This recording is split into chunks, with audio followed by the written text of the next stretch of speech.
Picture this: a dust-filled arena, the crowd roaring, two gladiators circling each other under the blazing Roman sun. But was a gladiator's life really as brutal and deadly as movies make it out to be? Today, let's uncover the surprising truths behind Rome's most famous fighters. Before we step into the sand, let's answer a big question. Why did ancient Romans love gladiator games so much? To them, the fights weren't just entertainment.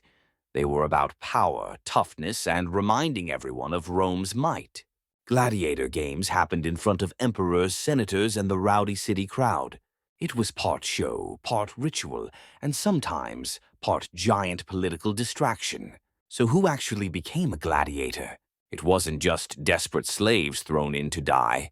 Sure, prisoners of war and convicted criminals often fought for their lives, but there were also men who volunteered, sometimes hoping for fame, sometimes running from debt, and sometimes just craving a better life than they had on the streets. Believe it or not, there were even a few women who fought in the arena, breaking every rule of traditional Roman society. All new gladiators headed to the ludus, or training school. Life here was strict, but not a death march. Harsh discipline, absolutely. Grueling drills with heavy wooden swords? Definitely. But owners invested in their fighters' health, hiring doctors and feeding them hearty meals made mostly of barley and beans, giving them the muscle and energy they needed. A day in the ludus meant endless practice, weapon drills, wrestling, and learning how to perform for a crowd.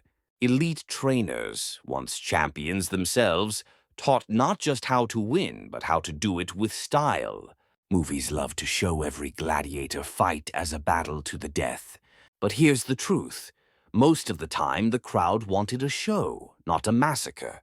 Gladiators were expensive to train, and an owner didn't want to lose talent too quickly. Strict rules were in place. Referees watched over matches, stepping in before fatal blows could land.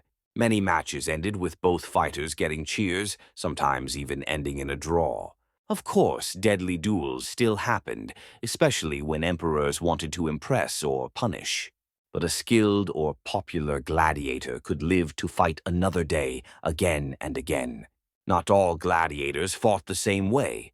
The Romans loved pairing different fighting styles to keep fans on the edge of their seats. The retiarius fought almost naked, armed with a trident and net, fast but vulnerable.